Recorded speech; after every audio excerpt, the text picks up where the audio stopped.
Estamos na reta final da nossa catequese, né? A recepção do sacramento de vocês do Crisma será em novembro. Estamos praticamente em setembro, né? Hoje é dia 30 de agosto. Domingão é 1º de setembro. Outubro, acabou, chegou novembro. Então estamos na reta final da catequese. Os pontos principais da fé foram transmitidos para vocês ao longo desses 2 anos de catequese. Após 2 anos conhecendo a fé, estudando a fé, mergulhando nos mistérios da fé católica, é chegada a hora de viver essa fé. O Crisma é um sacramento de missão. Você recebe o Crisma para se tornar também apóstolo. Claro que eu falei apóstolo entre aspas, porque apóstolo na igreja por excelência são os bispos. Mas para exercer um apostolado, exercer o ministério de propagar o Evangelho pelo mundo, cumprindo a palavra de Jesus, e de por todo mundo e pregar o Evangelho a toda criatura. Evangelho de Marcos, capítulo 13. Essa é a graça e a missão do sacramento do Crisma. Mas a gente só pode dar aquilo que nós temos. E não basta a gente compreender a fé, entender a fé. A fé precisa ser vivida. Então, nesses momentos finais aqui da nossa catequese, esses 2 últimos meses de catequese, a gente vai juntos fazer um caminho que vai nos conduzir e nos dar ferramentas para viver essa fé.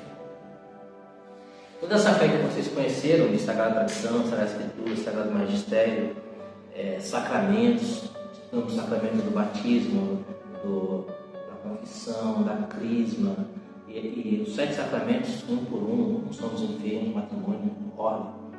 Mergulhamos nos sacramentos, depois mergulhamos nas questões de fé, questões históricas, como a gente viu o milagre que deu origem à festa de Corpus Christi, questões litúrgicas, como a gente viu o Tríduo Pascal, e assim por diante, a missa parte a parte, estudou a missa parte a parte. Então vocês viram praticamente um resumo daquilo que é aquilo que a igreja crê, né? A nossa fé. Só que não basta saber, tem que viver. Quando a gente morrer e se colocar diante de Deus, Deus não vai pedir um diploma para a gente. Não quer saber o que a gente, entre aspas, sabe. Quer saber o quanto a gente viveu. E se a gente sabe e não vive, é pior ainda. O julgamento é ainda mais severo. Então o importante é viver. É viver. E hoje a gente começa a mergulhar em ferramentas para viver essa fé. Semana passada, na última catequese, a gente falou da união com Deus. Vocês lembram disso? A importância e a necessidade que nós temos de nos unir a Deus para sermos felizes. Só seremos felizes se nos unirmos a Deus. Se não nos unirmos a Deus, não seremos felizes. A felicidade tem um nome. O nome da felicidade é Jesus Cristo de Nazaré. Fomos criados para Deus e a nossa alma só vai descansar quando estiver em Deus. Só que para isso é preciso um movimento da nossa parte. Vocês lembram do Evangelho de João, capítulo 2, das bodas de Caná? Capítulo 2, versículos 1 em diante. Havia uma festa de casamento, a Santíssima Virgem havia sido convidada, e também Jesus foi, porque a mãe dele havia sido convidada, ele também foi. E com Jesus foram alguns dos seus primeiros discípulos. Então, começando o ministério de Jesus, João Batista já havia apontado para os discípulos dele que Jesus era o Cordeiro de Deus que haveria de tirar o pecado do mundo. E alguns discípulos de João já estavam seguindo a Jesus. E naquela festa de casamento, a Santíssima Virgem percebe que havia acabado o vinho. Ela se aproxima de Jesus e dá a conhecer a necessidade dos noivos. Eles não têm mais vinho. E ela diz para os serventes: fazei tudo o que ele vos disser. Jesus é Deus. Com um simples pensamento ele podia transformar aqueles 600 litros de água em vinho. Ou melhor, 600 litros de água não haviam ainda, né? Haviam 6 talhas vazias. Com um simples pensamento, Jesus podia encher aquelas 6 talhas, que eram capazes de conter 600 litros. Com um simples pensamento, Jesus podia enchê-las de 600 litros do melhor vinho, porque Ele é Deus. Deus faz as coisas do nada, literalmente, por uma ação da sua vontade. Então Jesus não precisava falar, Jesus não precisava olhar, Jesus não precisava fazer gesto algum, ele precisava apenas querer. Bastava ele querer, e aqueles 600 litros de vinho estariam naquelas 6 talhas. Mas não é assim que Jesus faz. Jesus se aproxima dos serventes e fazia assim, e ele diz assim: enchei as talhas de água. Gente, não sei se vocês sabem dessa realidade, mas na Terra Santa, na época de Jesus, é claro, não existia esgoto. Então as pessoas precisavam cavar poços. Você lembra quando Jesus se encontrou com uma samaritana no poço de Jacó? Você lembra desse evangelho? Também no evangelho de João, quando Jesus se encontra com a samaritana no poço de Jacó, ela estava indo no poço de Jacó para quê? Para pegar água. Por que ela não fazia o poço perto da casa? O poço não era feito próximo da casa para que o esgoto da casa, da fossa da casa, não contaminasse a água. Então havia uma regra, ainda mais porque por questões religiosas, o judeu era extremamente preocupado com contaminação, até mesmo por questões religiosas.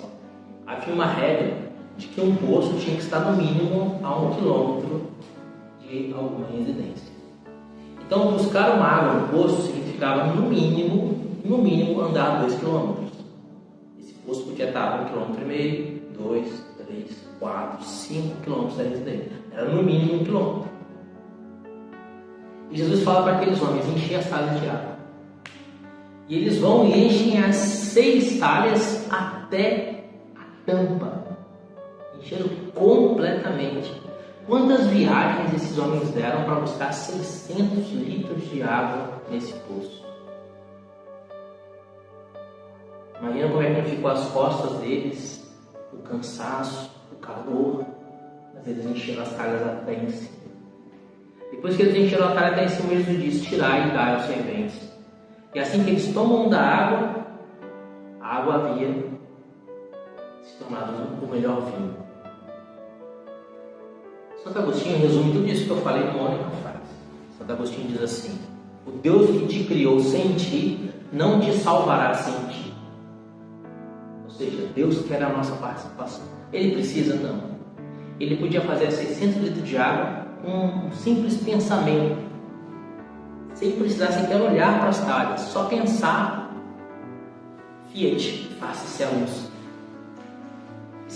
E surgiriam 600 litros de vinho, mas Deus não quis assim. Deus diz aos serventes: enchei as talhas de água. Então, Deus quer a nossa participação. Deus quer a nossa participação. É por isso que as crianças precisam surgir da união de um homem com uma mulher. E por isso que a união de um homem com uma mulher é sagrada e é celebrada no sacramento do matrimônio. Porque Deus quer a nossa participação até mesmo na criação do gênero humano. Ele disse: ide e enchei a terra. Foi o que ele disse a Adão e Eva. Enchei a terra.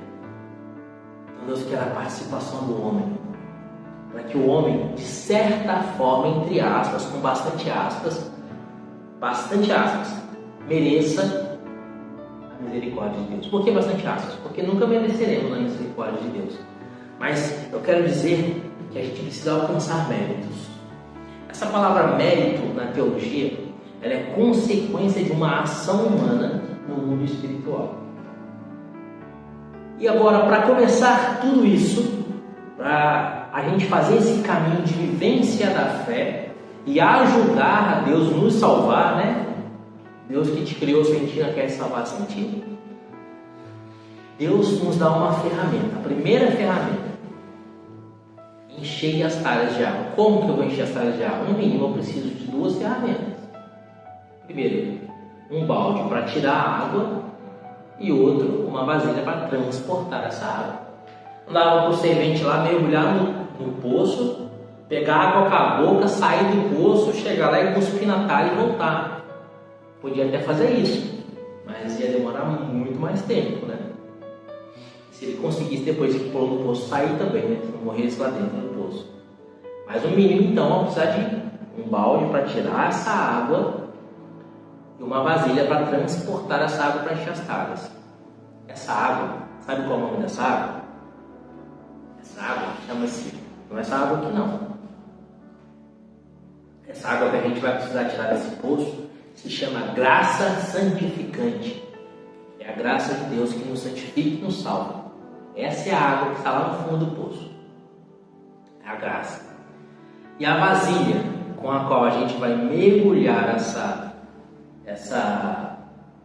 água, para a gente buscar essa graça santificante, para retirar essa água do poço, essa vasilha tem um nome.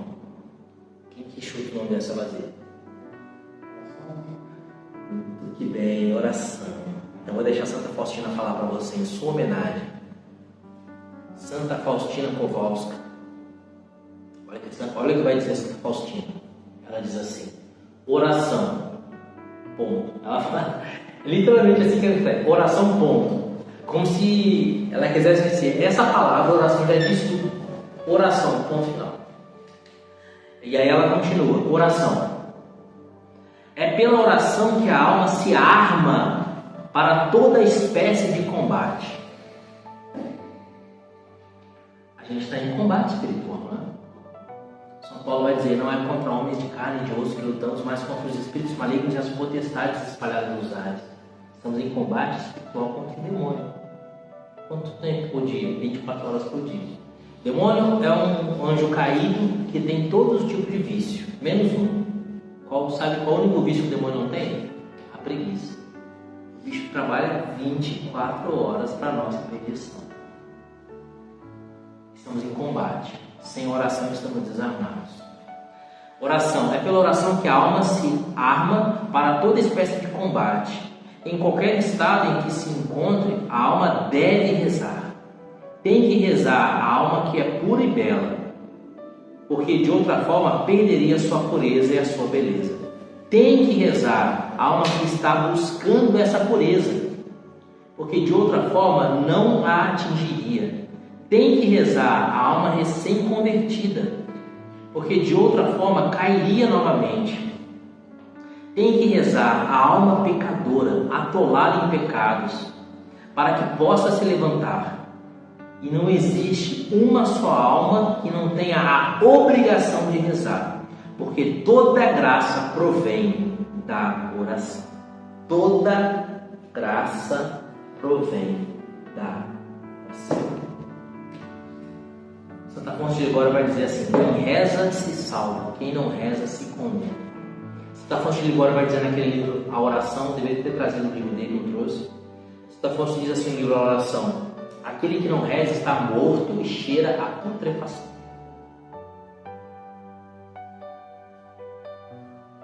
Vou pegar um pensamento de São João Maria Vianney. Ele diz assim: há dois clamores no homem, há dois gritos que saem do coração do homem: o grito do anjo e o grito do animal. Olha o que vai dizer São João Maria Vianney. Você lembra daquela catequese que a gente fez falando da castidade, que a gente não pode viver a nossa castidade com animais? Você lembra que a gente falou isso na catequese? Ou seja, se a gente não está no estado de graça, a gente está no estado de animalidade. Se nós não somos anjos, somos animais. É isso que Santo Afonso, Santo Curadás está falando aqui de São João Maria Vianney. Há dois clamores no homem: o clamor do anjo e o clamor do animal. O clamor do anjo é a oração, o clamor do animal é o pecado. Então, se você vive em estado de graça, na amizade com Deus, a oração é uma consequência desse estado de graça. Se você é amigo de Deus, a oração é uma consequência dessa amizade com Deus. Porque se você é amigo, você conversa com esse amigo. Se você não conversa com esse amigo, é porque você não está indo nesse estado de graça santificante. E aí o fruto que você dá é o pecado.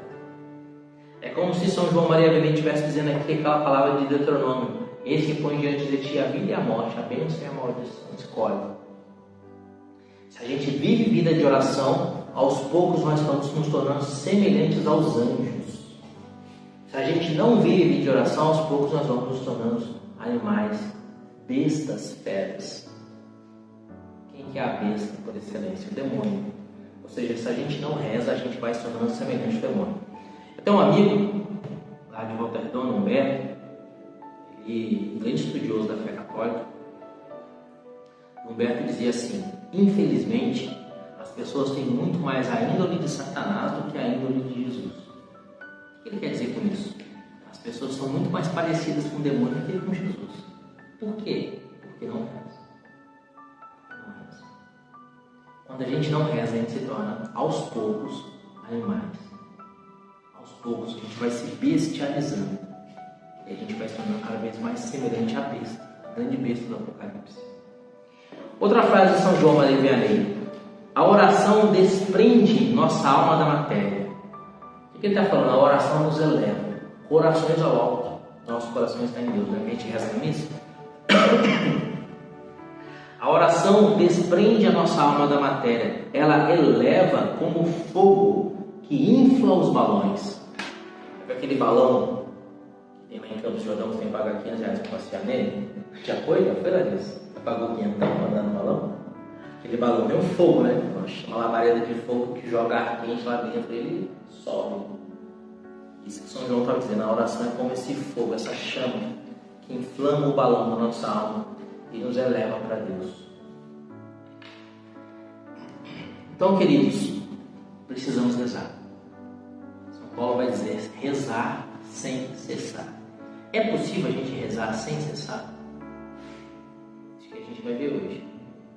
Nem sempre a oração vai ser a oração vocal que a gente fez aqui antes de começar a gravar. Pedimos o Espírito Santo, saudamos a Santíssima Virgem, pedimos a graça de Jesus, fizemos uma oração vocal. Mas a oração, existem outros tipos de oração. A oração vocal é um meio para você alcançar depois uma oração mais sublime, que é a oração mental ou contemplativa. Para a gente começar então a falar de oração propriamente dita, eu quero só trazer um trecho do Catecismo da Igreja Católica, do nosso Google. Catecismo da Igreja Católica, a partir do parágrafo 2697, ele fala da vida de oração. E como eu falei da oração vocal, eu quero trazer o conceito de oração vocal que o Catecismo da Igreja Católica traz no parágrafo 2700. Ele fala da oração vocal. Ele diz assim: Deus fala ao homem por sua palavra. É por palavras mentais ou vocais que a nossa oração cresce. Então essa oração vocal, que o Catecismo está dizendo aqui, ela pode ser falada ou pode ser pensada. Como assim? Eu vou falar com Jesus no pensamento. Eu penso assim, eu não estou falando, eu estou pensando. Senhor Jesus, abençoe essa catequese para que seja para a honra e glória do seu nome. Que essa catequese nos leve a vos amar. Estou pensando isso. Falei com Jesus só no meu pensamento. Vocês não ouviram. Mas isso é uma oração vocal. Porque você está traduzindo em palavras o seu intento de oração. O mais importante, porém, é a presença do coração naquele a quem falamos na oração. E aqui está o X da questão. Às vezes, a gente reza o texto e a gente não reza. Como assim? Eu rezo o texto, mas não rezo? Olha o que vai dizer. O mais importante, porém, é a presença do coração naquele a quem falamos na oração. Que a oração seja ouvida depende não da quantidade de palavras, mas do fervor da nossa alma. Então, primeiro elemento da oração, saber o que eu estou na presença de Deus. Eu vou rezar para Nossa Senhora, para que por meio de Nossa Senhora eu esteja na presença de Deus. Eu vou rezar o meu anjo da guarda, para que meu anjo da guarda me leve à presença de Deus.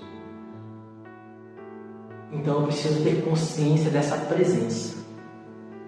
Preciso ter consciência dessa presença. Como quando a gente está ajoelhado diante do Santíssimo Sacramento no sacrário. Quando eu olho para o sacrário, eu sei que Jesus está verdadeiramente presente na Eucaristia. Porque ele mesmo disse em João 148, eu sou o pão da vida. Ele mesmo diz em Mateus 26, 26, tomai todos e comei, isto é o meu corpo. É Jesus, ele está ali. Os milagres atestam, milagre lantiano, milagre de Bolsena. Jesus está ali na Eucaristia. Mas quando eu estou na minha casa, eu também preciso me colocar nessa presença. Nem que eu precise ir para isso, fechar os olhos e imaginar. Imaginar o Santíssimo, imaginar o ostensório, imaginar Jesus como homem, barbudinho, cabeludinho. Mas imaginar. É preciso que nós estejamos na presença de Jesus. Por isso, gente, A gente tem que ter cuidado quando for rezar para não banalizar a nossa oração. Tipo assim, eu preciso rezar o texto. Nossa Senhora disse em Fátima, reze o texto todos os dias. Nossa Senhora disse em Lourdes, reze o texto todos os dias. Nossa Senhora em Garabandal, reze o texto todos os dias. Nossa Senhora em Medjugorje, o que ela falou? Chuta. Reze o texto todos os dias. Só que em Medjugorje ela caprichou, ela reza o rosário, ela reza 4 textos todo dia. Em Medjugorje ela deu uma... Eu acho que o mundo está ficando pior, né? Então precisa de mais reza. Então, se Nossa Senhora desceu do céu, a Mãe de Deus desceu do céu para falar que eu tenho que rezar um texto, e não foi uma vez, foram várias aparições. Se a Rainha do céu e da terra está mandando rezar o texto, eu preciso, no mínimo, rezar o texto, né? Então eu preciso rezar o texto. E aí eu não me organizo no meu dia, chega à noite, não rezei o texto, mas eu sei que eu tenho que rezar, porque a senhora mandou rezar o texto. Então eu vou rezar o texto lavando a louça da cozinha. E aí eu ponho na televisão o texto do Padre Paulo Ricardo, e o Padre Paulo Ricardo está rezando o texto, eu estou ouvindo, e estou lavando a louça e estou falando as Ave Marias. Onde está o meu coração? Mas eu não posso rezar lavando a louça. Se o seu coração estiver em Deus lavando a louça, você pode rezar lavando a louça. Se o seu coração não está em Deus, você não está rezando. Entendeu o perigo da questão? Eu posso rezar caminhando? Se o seu coração está em Deus caminhando, você pode rezar caminhando. Se você perde a atenção e o seu coração não está em Deus, você não pode rezar caminhando. Eu sempre gostei, apesar de que hoje eu não tenho feito, mas eu sempre gostei de rezar o texto caminhando. E rezava o rosário, os 4 mistérios do texto caminhando. E aí uma vez eu chamei um colega, o Renato, falei assim, Renato, vamos rezar o rosário caminhando? Aí ele falou assim, não consigo. Eu, como assim não consegue? Eu não presto atenção. Devagar. Então, não compensa, né? Aí é só caminhada, né? E eu consigo, me ajuda a me concentrar a rezar o texto caminhando. Então dá para rezar o texto caminhando. Mas por Renato já não dava. Ele precisava sentar no lugar, olhar uma imagem de Nossa Senhora e rezar o texto. Entendeu? Então, o que o Catecismo está dizendo aqui no parágrafo 2700? Nosso coração precisa estar em Deus. Corações ao alto. Nosso coração está em Deus. Semana passada falamos da necessidade de nos unirmos a Deus. Hoje estamos falando de uma ferramenta para nos unirmos a Deus, que é a oração.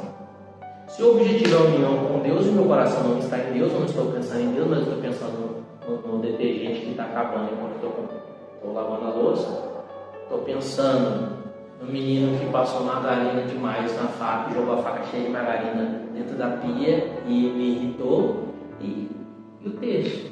Estou repetindo porque eu sei de cor. Então é preciso ter essa consciência.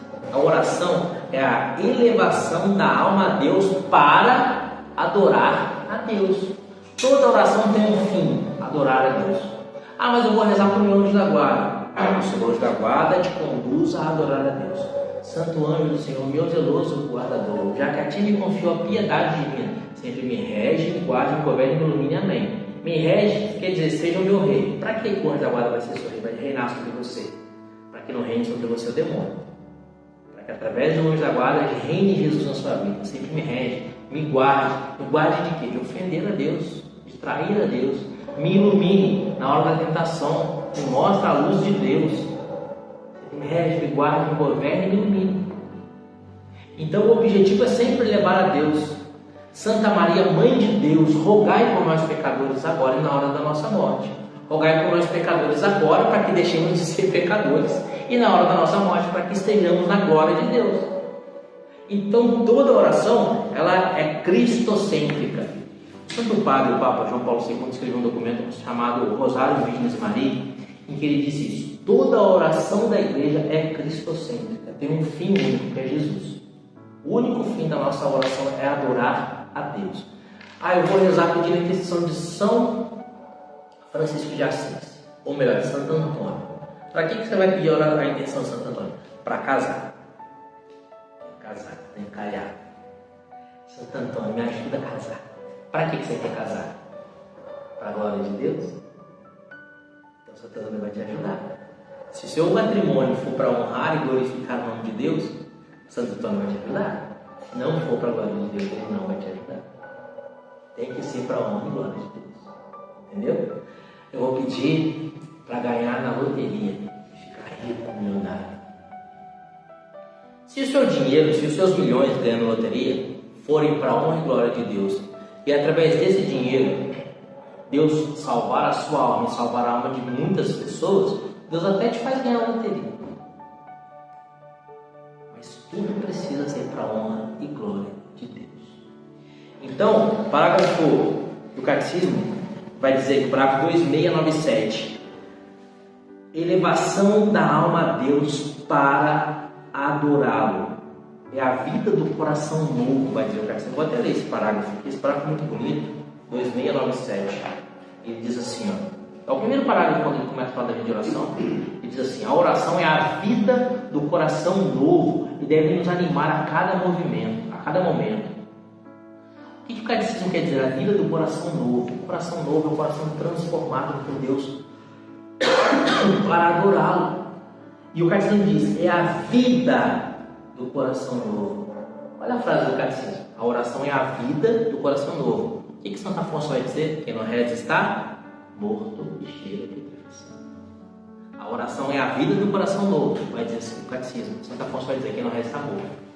Então vocês perceberam que rezar é uma questão de vida ou de morte, espiritualmente falando. De vida espiritual ou de morte espiritual. De céu ou de inferno. Por isso que Santo Afonso vai dizer: quem reza se salva, quem não reza se condena. Como eu disse para vocês, a gente tem dois tipos de oração: a oração vocal e a oração mental. A oração vocal é a oração transformada em palavras, seja palavras ditas ou pensadas. Essa é a oração vocal. Mas o que é a oração mental? Também chamada de meditação. Aí a porca tosse o rabo, porque tem muito católico que não sabe o que é a meditação católica. E quando fala de meditação, o católico, o que ele pensa? Ele pensa no budismo, naquela meditação oriental lá, que o budista se anula lá e fica pensando em nada. Você vê aquelas imagens do Buda lá sentado, com os dedinhos assim, com as pernas cruzadas igual um mindinho, pensando em nada. Isso não é meditação católica, é meditação budista. Mas o que é a meditação católica? Que é a oração mais alta, de maior contemplação e de união com Deus. Primeiro a gente precisa entender que Deus nos deu ferramentas para conhecê-lo, para amá-lo e para adorá-lo. A primeira ferramenta que Deus nos deu para conhecê-lo, para amá-lo e para adorá-lo é a inteligência.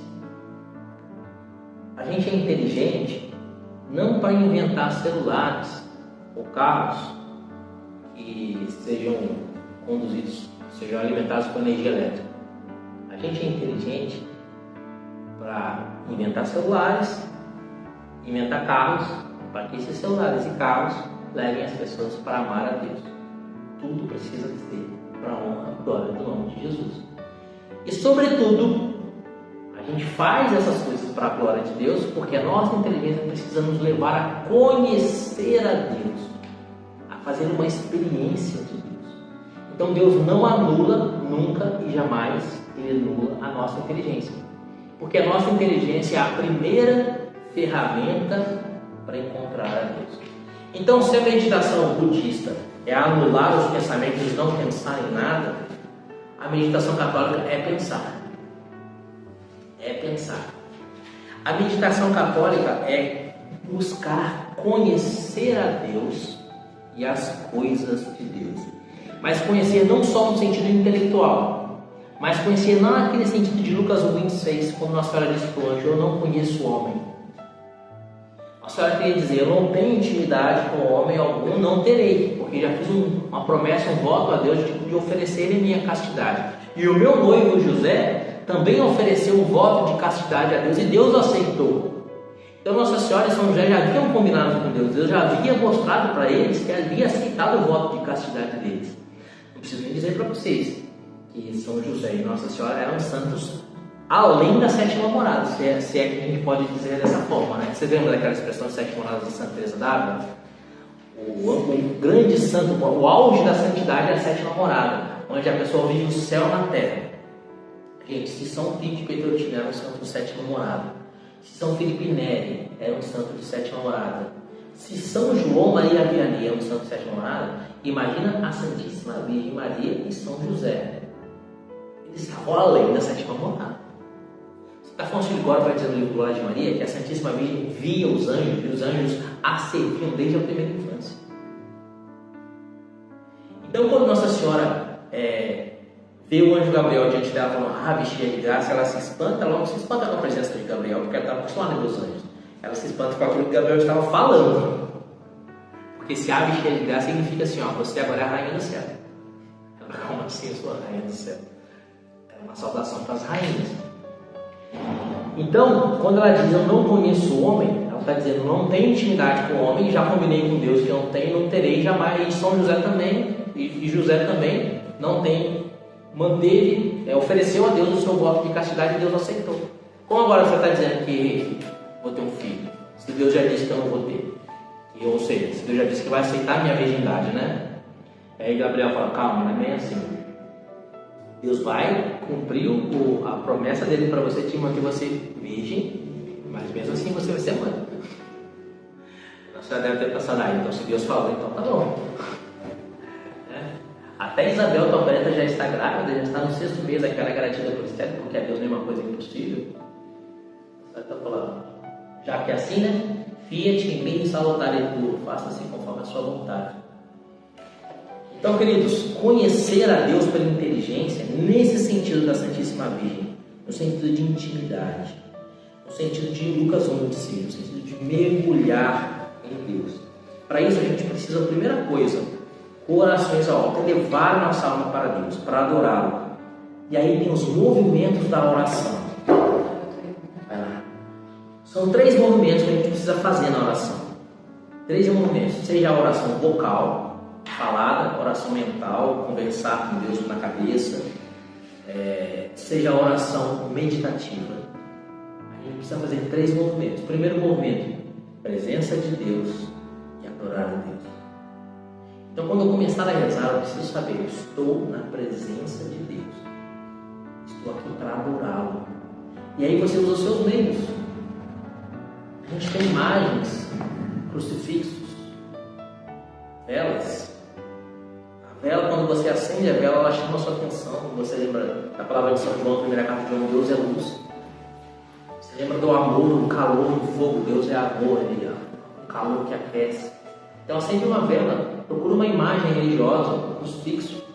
E sobretudo, né, se você puder, o local mais excelente para rezar é o sacrário, diante do sacrário. Né? Porque ali, literalmente, você está na presença de Deus, em todos os sentidos que a palavra presença possa ter. Seja a presença espiritual, a presença física, que Jesus está ali fisicamente. Então, a adoração a Deus. Com um coração agradecido. O segundo movimento é dar graças a Deus. Esse movimento, esse primeiro movimento de adoração a Deus e de estar na presença de Deus, se Deus é a luz e nele não há treva alguma, ao adorar a Deus eu também preciso fazer o movimento de apresentar a Deus as minhas próprias misérias. Então, uma contrição do coração, um arrependimento, um sentimento de que você ofendeu a Deus e precisa se reconciliar com Ele. Adore a Deus, peça perdão a Deus. Me confessei ontem, mas depois da confissão tenho certeza que você já fez algum pecadinho. Né? Infelizmente, né? Somos viciados, né? Somos doentes, não alcançamos a 7ª morada ainda. Né? Se bem que Santa Teresa diz que na 4ª morada em diante já não se comete mais pecados, nem veniais. Mas estamos nem na 2ª morada ainda. Então peça perdão a Deus, adore a Deus, esteja na presença de Deus e agradeça. Agradecer a Deus é o segundo movimento, ação de graças. Lembra da missa? Presença de Deus, em nome do Pai, do Filho e do Espírito Santo. Amém. O Senhor esteja convosco, Ele está no meio de nós. Não é assim que começa a missa? Então, o Padre está falando, gente, vocês estão na presença de Deus. Deus está aqui. Aí depois que o padre lembra que a gente está na presença de Deus, o que ele convida a gente a fazer? Ato penitencial. Então, estar na presença de Deus significa também nos arrepender dos nossos pecados e pedir perdão, para adorá-lo perfeitamente. E depois, glória. Então, esse é o movimento da oração: estar na presença de Deus, adorar a Deus, pedir perdão a Deus e glorificá-lo, ação de graças. Agradeça a Deus pelos benefícios que Ele nos deu. E depois, aí sim, pedir a Deus aquilo que nós precisamos. Mateus capítulo 7, versículo 7, Jesus diz: pedi e recebereis, buscai e achareis, batei e a porta vos abrirá. Peça a Deus o que você precisa. Mas assim, por que eu preciso pedir a Deus alguma coisa? Se Deus é Deus, e sendo Deus, Ele já sabe o que eu preciso. Por que eu preciso pedir? Por quê? Mateus 10, 51. Mateus capítulo 10, versículo 51.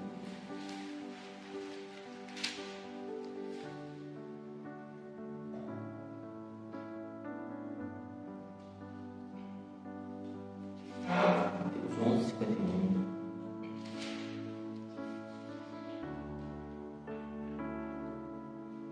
Eu botei errado, não é Mateus 11, é Lucas. Mas enfim, sabe quando Jesus vai falar com o cego? E o cego de Jericó está sentado à beira do caminho, e ele grita: Senhor, tem piedade de mim, filho de Davi, tem piedade de mim. Jesus se aproxima dele e fala assim: o que queres que eu te faça? O cara era cego. O que ele queria? Por que Jesus então pergunta para ele: o que queres que eu te faça? Porque a oração, ela tem um caráter meritório e o caráter de se unir a Deus. Quando o cego fala: Senhor, que eu veja, ali ele demonstra confiança em Deus. Ele adora Jesus. Ele reconhece que Jesus é capaz de curá-lo. Jesus diz para Santa Faustina que o que mais o agrada na alma é que a alma confie nele. Por isso que Santa Faustina de Jesus misericordioso diz embaixo: Jesus, eu confio em vós. Então ele demonstra confiança e adora a Deus, sabendo que Jesus pode curá-lo. Senhor, que eu veja. A gente pede as coisas para Deus na vida de oração. Deus sabe o que nós precisamos, é claro que Deus sabe. Mas o Deus que te criou sem ti não quer te salvar sem ti. Vai dizer Santo Agostinho de Hipona. E a oração é jogar o balde lá dentro do poço e trazer água. Deus quer que a gente reze. Deus quer que a gente fale. Deus quer que a gente abre o nosso coração para Ele. Não precisa falar muito, mas precisa falar. Precisa apresentar a sua intenção com confiança. Tem um ditado italiano que ele fala assim: preghiera breve e bem feita e um salame muito grande. Que é oração pequena, curta e bem feita e um salame muito grande. O que esse ditado italiano quer dizer? Quer dizer, se a gente reza bem, a gente vai ter uma recompensa de Deus, um benefício grande de Deus. Então, preghiera breve e bem feita, oração curta, mas bem feita, e aí então você vai ter um salame muito grande. Deus quer que você faça a oração. Finalidade da oração: a gente tem a obrigação de reconhecer a Deus como que Ele é, Deus eterno e todo-poderoso. Então a gente tem um dever de culto. O primeiro mandamento é amar a Deus sobre todas as coisas. Então a gente tem um dever, uma obrigação de cultuar a Deus. A oração é uma obrigação de todo o gênero humano. Todo ser humano tem um dever de culto a Deus, precisa rezar. E a alma, ela tem necessidade da oração, como vai dizer o catecismo no parágrafo 2697. A oração é a vida do coração novo. Então ela é a vida, a gente precisa rezar, nós temos necessidade de rezar para manter a nossa alma viva. A oração é o oxigênio da alma. A oração, esse oxigênio da alma, ela pode ser privada ou pública. A oração privada é a oração que a gente faz em casa, sozinho, ou em família até, mesmo que você receba seus amigos, seus vizinhos, mesmo que tenha muita gente na sua casa para rezar o texto, essa é uma oração privada. E o que é a oração pública? A oração pública, ela tem mérito, ela alcança méritos muito maiores do que a oração privada. A oração pública é a oração da igreja. E para que a oração seja pública, a oração da igreja, ela precisa ser presidida por um ministro da igreja, por um representante da igreja, ou por um leigo que tenha recebido essa delegação do representante da igreja. Por exemplo, rezar o texto na igreja. Tem um leigo lá puxando o texto, não é o padre, mas o padre mandou o leigo puxar o texto. Então isso é uma oração pública. Procissões, a Santa Missa, as vias sacras, Passius Domini, essas são orações públicas da igreja. Quando tem um sacerdote, um bispo, um representante da igreja puxando a oração, como eu disse, a oração pública ela tem uma autoridade, ela tem um poder muito maior. Portanto, é importante, inclusive da indulgência, você rezar o texto na igreja. Pena que aqui na nossa paróquia e em tantas paróquias se perdeu esse hábito de rezar o texto antes da missa. Antes da Santa Missa, muitas paróquias rezam o texto. Isso dá indulgência. Só o fato de você ter chegado meia hora antes da missa para rezar o Santo Texto em uma oração comunitária, pública, isso demonstra o amor que você tem para com a Santíssima Virgem, obedecendo a voz dela que diz: reze o texto todos os dias. Isso demonstra que você quer se preparar bem para a Santa Missa, porque São Leonardo de Ponto Maurício, às vezes na Santa Missa, vai dizer que não existe melhor meio de se preparar para a Santa Missa do que meditar nos mistérios da paixão de Jesus, no texto doloroso. Da forma que São Leonardo disse, a gente deve rezar o texto antes da missa, sobretudo o texto dos mistérios dolorosos. Isso te dá indulgência, indulgência. Se bem que a gente também não pode esquecer da importância da oração privada no sentido do texto em família, porque o texto em família também é indulgenciado, tá bom? Então a oração vocal é isso daí: a oração pública da igreja, a oração privada, a oração falada, a oração pensada, né? Eu falei para vocês sobre a meditação e disse que a meditação não é a oração dos budistas, não é aquele negócio de se anular e ficar pensando em nada. Eu disse para vocês que a meditação ela é um esforço mental da nossa inteligência. Lembra que eu falei isso? Mas como se faz isso? A oração mental, então, ela usa duas ferramentas que a gente tem: inteligência e vontade. A oração mental é pensar, é meditar no sentido de pensar. Então eu vou fazer uma oração de meditação da paixão de Jesus. Eu vou pensar na paixão de Jesus. Queridos, eu falei para vocês agora que o texto, o Santo Texto rezado em família, ele é indulgenciado. Eu falei agora que o texto rezado em comunidade, ele é indulgenciado. O texto, eu falei para vocês que Nossa Senhora pediu que rezasse o texto em todas as aparições praticamente. Por que o texto é tão importante? Por quê? No primeiro mistério, meditamos a encarnação do Verbo. No segundo mistério, meditamos a visitação. No quinto mistério glorioso, meditamos a coroação de Nossa Senhora. Vocês perceberam que o texto ele precisa necessariamente unir a oração vocal com a oração mental? E é por isso que o texto é essa bomba tremenda que destrói o inferno. O problema é que a gente não sabe rezar o texto, a gente não sabe meditar. A gente acha que a meditação do texto é assim, ó. No primeiro mistério meditamos a encarnação do Verbo. Pai nosso que está no céu, santificado seja o vosso nome, venha a nós. Não é assim que reza o texto. Não é assim. O Santo Padre, o Papa João Paulo II, naquele livro, naquele documento Rosário na Virgem Maria, que é o documento no qual ele institui os mistérios luminosos, ele diz que o texto precisa, cada mistério precisa ser precedido de silêncio meditativo. Então a oração mental, ela exige inteligência, vontade e silêncio. Mas Que raio de oração mental é essa? Tão difícil. Vou fazer uma oração mental aqui, vocal. Vou fazer uma oração mental vocal para vocês entenderem o que é oração mental. Vou meditar a paixão de Jesus.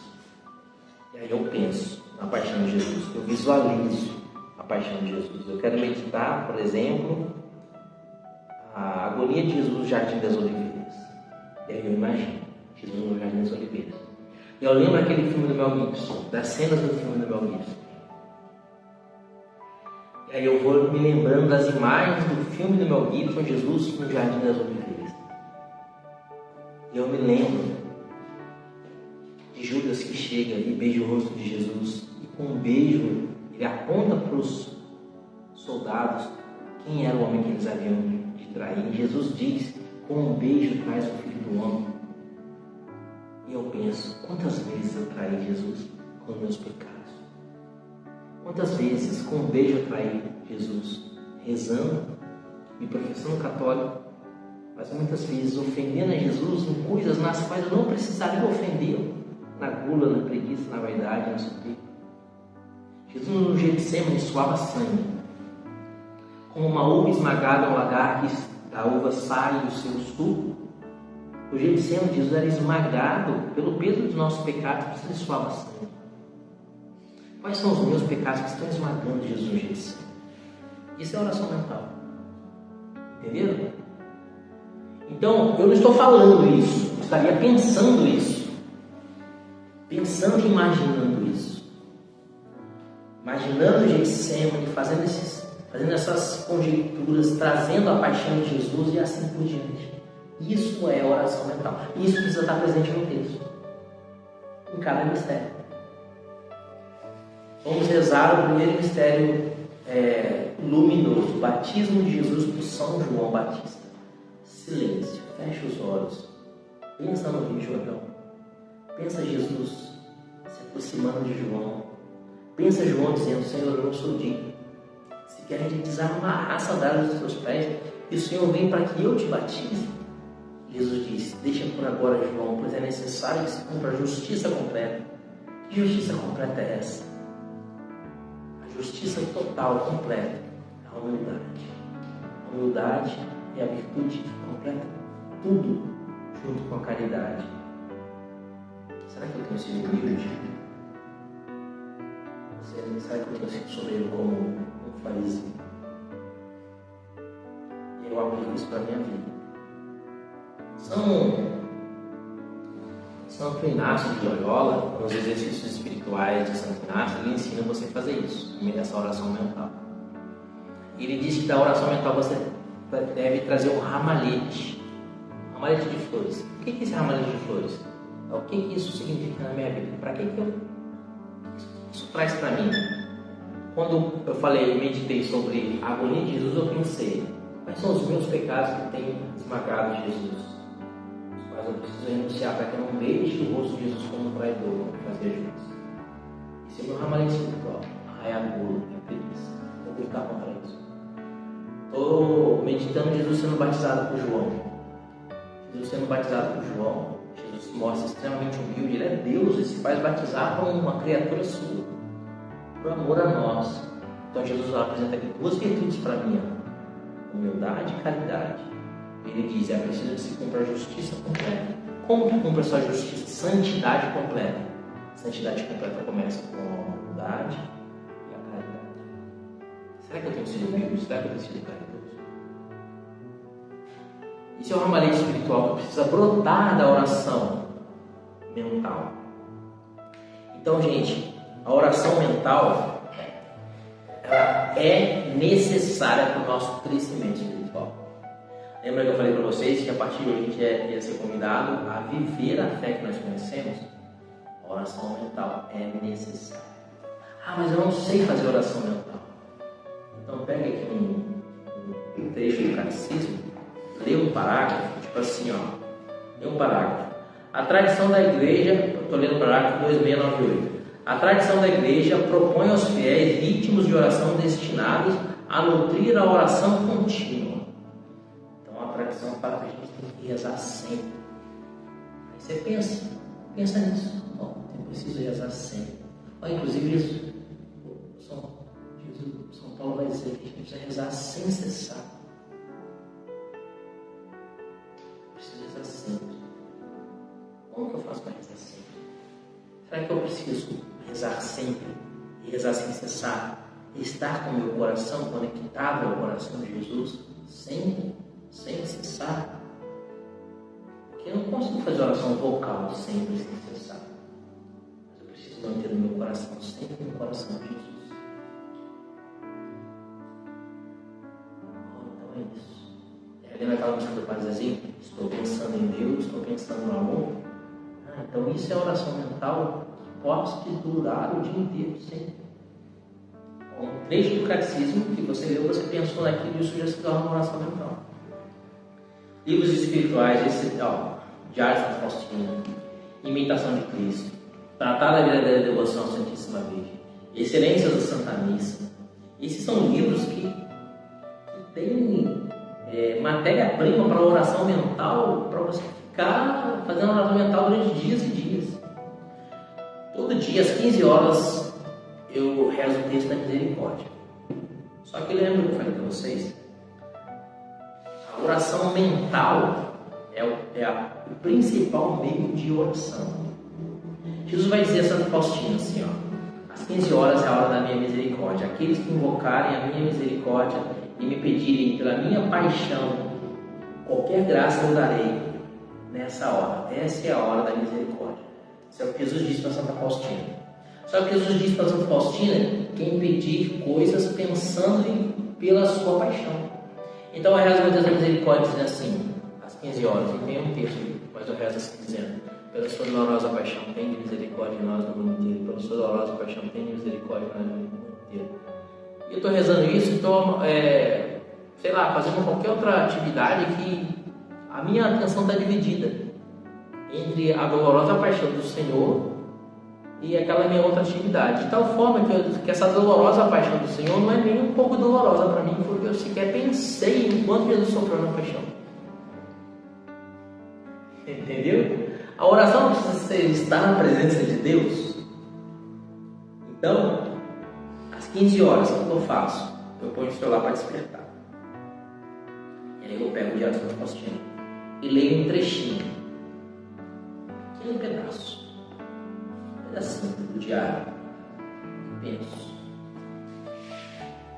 Depois que eu penso, pego o meu ramalhete, aquilo que Deus me falou, e aí eu rezo. Deus é misericórdia. Pela sua dolorosa paixão, tem misericórdia de nós no mundo inteiro. E antes de rezar o texto também, eu faço a minha oração vocal e apresento para Jesus as minhas intenções. Jesus disse que tudo que nós pedíssemos no texto, que pedíssemos às 15 horas, pela sua misericórdia, Ele nos daria, né? Então eu já aproveito e peço aquilo que eu realmente preciso. Hoje, por exemplo, eu pedi minha conversão. Pedi a graça de amá-lo mais. Foi meus pedidos de hoje. É o que eu realmente preciso. O que eu preciso de verdade? Eu preciso me converter. Preciso largar de mão, estou sem vergonha. Isso é assim. É isso que eu preciso. E é isso que eu peço.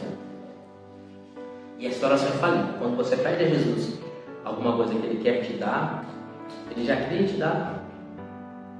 Qual que é a probabilidade disso estar errado? É impossível dar errado. Peça a Jesus as graças necessárias à sua salvação. Gente, para terminar essa catequese, eu queria trazer para vocês algumas objeções à oração que vieram ao longo da história da igreja. Como eu disse para você, a oração é uma questão de vida e de morte, de salvação e de perdição. O demônio não quer que você reze. O demônio não quer que você reze. E o demônio, ao longo da história da igreja, levantou algumas pessoas para fazer algumas objeções à oração. Talvez você já tenha ouvido alguma dessas objeções sem perceber a malícia da pessoa que estava objetando. Mas às vezes essas coisas ficam no nosso inconsciente, né? Você já ouviu falar dos quietistas? O quietismo foi uma heresia do século XVII. O pai do quietismo é um homem chamado Miguel de Molino, não Molina, Miguel de Molino. O que o quietismo dizia? O quietismo dizia que a gente precisa se deixar levar pela providência de Deus. Então a gente não precisa ficar falando com Deus aquilo que Deus faça por nós, pedindo graças, pedindo coisas, falando, conversando, entre aspas, atormentando a cabeça de Deus. Se Deus sabe o que tem que fazer, Ele vai fazer mesmo. Então a gente precisa apenas se deixar levar pela providência de Deus. Por isso a oração é uma perda de tempo. Deus sabe o que tem que fazer, Deus vai fazer, então a gente não precisa ficar falando. Só que o próprio Jesus disse que a gente precisa rezar, pedir e recebereis, buscar e achareis, bater e a porta se abrirá. Se Jesus fala que a gente deve rezar, como é que o Miguel de Molina vai falar que a gente não deve rezar? Somos discípulos de Jesus, não somos discípulos de Miguel de Molina, né? Então essa é uma heresia que foi condenada pela igreja. O Miguel de Molina se dizia católico. Professava, segundo ele, a fé católica, mas ele apresentava essa objeção à oração. Isso é um herege, né? Um herege é alguém que se diz católico, mas apresenta uma objeção a um ponto que é estrutural da fé católica. Outra questão uma outra objeção à oração é a objeção dos racionalistas, né? Os racionalistas dizem que a oração é uma tolice, porque Deus já determinou tudo o que vai acontecer. Se Deus já determinou tudo o que vai acontecer, já está determinado. Então, algo que você fez não tem como mudar o pensamento de Deus. Então, não precisa rezar. Já que Deus determinou tudo, já está tudo determinado, para que eu vou ficar pedindo? Né? Mas o próprio Jesus disse: pedir e recebereis. E lá no livro de Josué ora, o sol para. Elias ora e desce fogo do céu. Então a Sagrada Escritura mostra um Paulo, apóstolo, pregando até a alta madrugada, e um jovem ouvindo a pregação de Paulo, cochila sentado no parapeito e cai do segundo andar e morre. São Paulo vai lá, ora, o jovem ressuscita e São Paulo continua a oração, a pregação. Então a gente vê pelo poder da oração no ato dos apóstolos, ressurreições. Então o poder da oração faz milagres no Velho e no Novo Testamento. Faz milagres hoje. Faz milagres hoje? Estava falando hoje do milagre que aconteceu na sua vida pelo poder da oração. Pode falar do milagre? Ele nasceu, Davi nasceu quando bebê, né? Sem o esôfago. O médico disse que era impossível que ele sobrevivesse sem o esôfago. Está com 21 anos aí, fez várias cirurgias, sobreviveu. O médico disse que era impossível que ele deglutisse alguma coisa, que ele comesse alguma coisa sólida. E o menino mais faz é comer, né? Então é o poder da oração. A mãe dele rezou e Deus mudou. Deus fez. Porque Deus disse: pedir e recebereis, buscar e achareis, bater e a porta se abrirá. Então essa objeção dos racionalistas é totalmente anticatólica. Os agnósticos, você sabe o que são os agnósticos? Os agnósticos, a palavra A significa negação, não é anormal, não é normal. O agnóstico é aquele que diz assim: a gente não sabe se Deus existe, mas a gente também não sabe se Deus não existe. O conhecimento humano não consegue provar que Deus existe, mas o conhecimento humano também não consegue provar que Deus não existe. Então, na dúvida, eu não vou rezar, porque eu não sei se Deus existe. Mas se Deus existir, não sei. Agnóstico é isso. Ele não diz que Deus não existe, mas ele também não diz que Deus existe. Então ele em cima do muro, né? Fica em cima do muro ali. E por conta disso ele fala que a oração é uma tolice. Porque às vezes você está rezando com um Deus que nem existe. Só que nós cremos no Deus de Abraão, de Isaac e de Jacó e vemos os sinais de Deus no tempo, na história, como o seu milagre. É um sinal de Deus no tempo, na história. Nós não somos agnósticos. Os ateus objetam a oração, não precisa nem dizer por quê, porque eles são ateus. Dizem que Deus não existe, então se Deus existe, como você vai rezar para Deus que não existe? Os ateus renegam a oração. E os panteístas, você já ouviu falar dos panteístas? Pan quer dizer tudo, né? Pan-americano, toda a América convertida. Panteísta quer dizer que Deus está em tudo, se dilui em tudo. Então Deus é árvore, Deus é o macaquinho, Deus sou eu, Deus é você, Deus é tudo. A borboleta, Deus é tudo, tudo é Deus e Deus é nada ao mesmo tempo. E como é que você vai rezar para um Deus se Deus não é não tem uma personificação? Entendeu? então eles não rezam. Porque se tudo é Deus, Deus não é uma pessoa, então não rezam. Só que nós não cremos assim. Cremos que Deus é um só Deus em 3 pessoas: Pai, Filho e Espírito Santo. Então a gente dirige a nossa oração a um Deus uno e trino. Certo? Então, gente, a oração ela produz uma atitude meritória, uma atitude impetratória e uma atitude satisfatória. Isso é essencial para a nossa salvação. A atitude meritória, a oração nos traz méritos diante de Deus para nos salvar. Eu falei isso no começo da catequese. Ou seja, a oração nos alcança uma graça santificante. A oração arranca a água do fundo do poço. A oração traz uma atitude impetratória, ou seja, ela impetra a Deus graças especiais. Se a atitude meritória traz um mérito de salvação, a atitude impetratória consegue um milagre. Alcança de Deus um milagre específico na vida de alguém, por exemplo. Isso é uma oração impetratória. E a oração satisfatória, nós somos miseráveis, somos pecadores, precisamos satisfazer esse pecado. A gente satisfaz o pecado como? A gente é perdoado pela missa, a gente satisfaz o pecado por uma penitência ou uma caridade, um ato de amor. A oração é um ato de amor a Deus, então ela também tem um caráter satisfatório, de satisfazer a Deus. A ofensa que eu lhe fiz, eu reparo um pouco dessa ofensa, orando e manifestando pela oração o meu amor a Deus. Existe a oração daquele que está em estado de graça, que é aquele que não está em estado de pecado mortal. Esse é amigo de Deus e alcançador de Deus. Mas a pessoa que está em estado de pecado mortal, ela não deve rezar? Ou a oração da pessoa que está em estado de pecado mortal não é ouvida por Deus? Vamos ver o que Santo Faustino nos falou hoje no começo da catequese, que eu li. Santo Faustino já falou isso para a gente no começo da catequese, ó. Ela diz assim: em qualquer estado que se encontre, a alma deve rezar. Inclusive no estado de pecado mortal. Em qualquer estado que se encontre, a alma deve rezar. Em qualquer estado que se encontre, a alma deve rezar. Tem que rezar a alma pura e bela para que permaneça pura e bela. A alma que rezar, a alma que está buscando a pureza deve rezar para alcançar essa pureza. A alma recém-convertida deve rezar para que não caia novamente. Deve rezar a alma pecador atolada em pecado para que possa levantar-se. Então, Santa Faustina Kowalska vai dizer que, inclusive, a alma que está em estado de pecado mortal precisa rezar. Ah, mas se a pessoa está em estado de pecado mortal e é inimigo de Deus, como que Deus vai ouvir a oração de alguém que é o seu inimigo? Você já ouviu falar da comunhão dos santos, né? Aqui, nós somos católicos e cremos na comunhão dos santos. O que é a comunhão dos santos?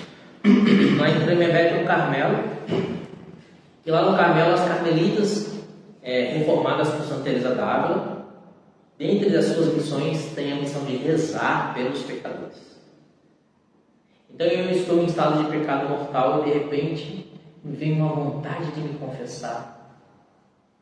E eu vou lá e me confesso, me arrependo, me confesso e mudo de vida. De onde que veio essa graça? Porque é uma graça. Esse arrependimento que leva à contrição e conduz à confissão é uma graça. De onde veio essa graça? Essa graça vem da comunhão dos santos. De uma pessoa santa que reza pela conversão dos pecadores, e Deus aplicou aquela oração a mim. Ou de uma mãe que reza pelo filho, e assim por diante. Então, se você é um pecador que está em estado de pecado mortal e sente o impulso da graça de rezar, e o demônio vai falar assim: para que você vai rezar? Você está em estado de pecado mortal. Reza para você sair da lama. E saiba que esse impulso que você sentiu para rezar já é uma graça impetratória que alcançou esse milagre de você, em estado de pecado mortal, rezar, que foi impetrada por alguém. Que rezou pela conversão dos pecadores, ou rezou por você mesmo. Como Santa Mônica rezou por Santo Agostinho durante 30 anos. Certo? Então, o estado de graça é a amizade com Deus. Ela alcança todas as graças. Nunca Deus deixa de ouvir a oração de um dos seus amigos. Ainda que você peça: você me dá a graça de ganhar a loteria. E Deus vê que aquela loteria ia te levar para o inferno. Então Deus não te dá a graça de ganhar a loteria, mas te dá um bem maior ainda. Um bem superior àquilo que você podia imaginar. Mas Deus sempre atende a oração dos seus eleitos. Certo? Para rezarmos então bem, precisamos atenção naquilo que estamos fazendo, sabe? Pensando na presença de Deus, humildade, Porque a primeira carta de Pedro, capítulo 5, versículo 5, diz que Deus existe aos soberbos, mas concede sua graça aos humildes. Confiança, Jesus, eu confio em vós, e perseverança. Rezar sem desanimar. Às vezes Deus não vai nos dar graça na primeira vez. Às vezes Deus vai esperar 30 anos, como esperou com Santa Mônica, para começar a Santo Agostinho. Mas Santa Mônica é santa, né? Eu tenho certeza que o que levou Santa Mônica a ser santa foram os 30 anos que ela rezou.